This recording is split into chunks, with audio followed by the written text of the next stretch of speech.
All right, let's dive into one of the most intense, high stakes moments in the entire Gospel of Mark, Jesus' final showdown in Jerusalem.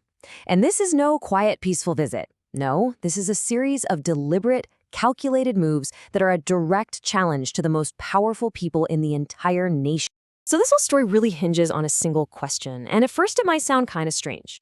How on earth can one person riding a donkey pose a threat to an entire empire? Well, the answer is that every single move, every word, is dripping with symbolism. It's pure political and religious theater, and it's absolutely brilliant. So let's set the scene. Think of this as a three-act play. And Act 1 is all about the entrance. A king arrives. And you're going to want to pay close attention because the way he comes into the city is anything but random. I mean, just look at the precision here. This isn't just, hey, go find me something to ride. He sends two of his followers on a specific mission. The instructions almost sound like a secret password from a spy movie. You know, if anyone asks, just say, the Lord needs it.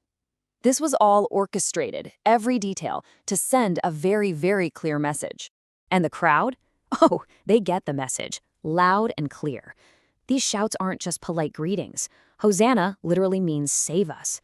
And when they start yelling about the coming kingdom of our father David, whoa, that is an explosive political declaration. They are welcoming him as the long-awaited king who's here to restore Israel. You can just feel the revolutionary energy crackling in the air. But then, after all that hype, all that excitement, the day ends on this really strange, almost ominous note. Jesus gets to the temple, the heart of power. He takes a good, long look around at everything, and then he just leaves. It's getting late. It's like a storm cloud gathering right on the horizon. The tension is just hanging there. He's clearly casing the joint, because the real fireworks, they're being saved for morning. Okay, on to Act 2. This is where the tension starts to ramp up, because the next day doesn't start with a big fight. It starts with this really bizarre, symbolic moment that sets the tone for everything else. A strange curse. So picture this. They're walking back into the city, and Jesus says he's hungry. He sees a fig tree up ahead, and it looks promising. It's got tons of leaves, which usually means fruits, but when he gets there, nothing. And the writer adds this really crucial, puzzling detail. It was not the season for figs. So you have to wonder, right? Why would he even be looking for figs if he knew they were in season? What's going on here? And his reaction is startling. It's severe. He curses the tree right then and there. Now, this isn't just him being hangry. This is a public demonstration. It's a living parable, and his disciples, the audience, were meant to see and hear it. So the big question is, what does this cursed tree actually represent? Well, the answer to that question is about to become crystal clear, because now we've arrived at the main event, the centerpiece of the whole story, the moment everything has been building towards, the confrontation in the temple. And let's be clear, this is not a peaceful protest. This is total disruption. Jesus single-handedly brings the entire commercial operation of the temple to a screeching halt. He's driving people out, he's flipping over tables, he's kicking over benches. He is physically shutting down the economic engine of the most powerful institution in the country. And what's his justification for all this chaos? He quotes the ancient prophets. He draws a sharp contrast between what the temple was supposed to be, a house of prayer for all nations, and what he says it's become, a den of robbers. He's accusing them of corruption and exploitation. The authorities hear this accusation, and they know exactly what he's implying. Their response is immediate, and it is deadly. They start looking for a way to kill him. Why? Simple. They were afraid of him. He had the crowds mesmerized, and that made him a direct threat to their power. And now, the storyteller does something brilliant. He circles us right back to that weird moment with the fig tree. The next morning, as they're walking, Peter points it out. And it's not just wilted, it's completely withered, dead, right from the roots. The curse worked, and it worked fast.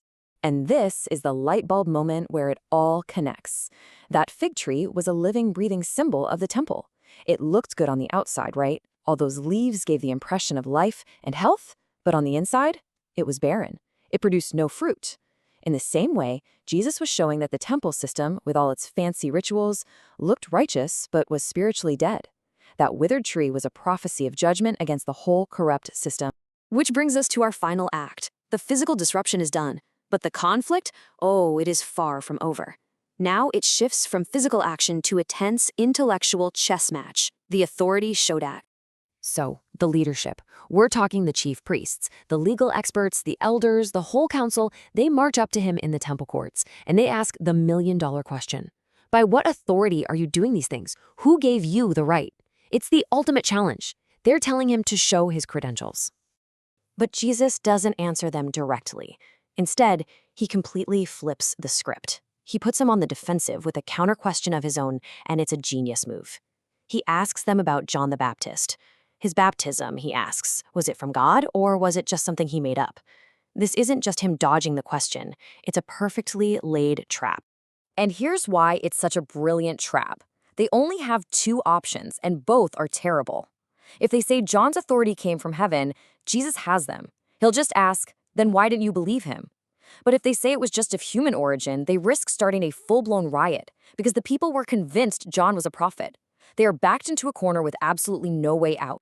This impossible choice leads to the only possible conclusion for the authorities, a moment of absolute public humiliation.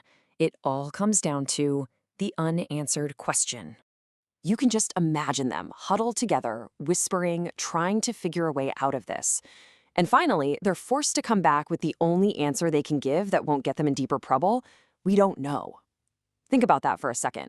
These are the top religious experts in the nation, and they have to publicly plead ignorance on a huge spiritual question. And that's it. That's the opening Jesus needed. Checkmate. He basically says, well, if you don't know, then I'm not going to tell you my authority either. He's not just dodging. He's making a profound point. If they're not qualified to judge John's authority, which they all witnessed, then they have no business judging his. He wins the argument clean. So, in the space of just a couple of days, Jesus has made a royal entrance, prophetically condemned the entire temple system, and intellectually defeated its leaders in public. He won the debate for sure, but as we saw, winning only made them more determined to see him dead. Which leaves us with the final, sobering question to think about. What would be the ultimate cost of this confrontation?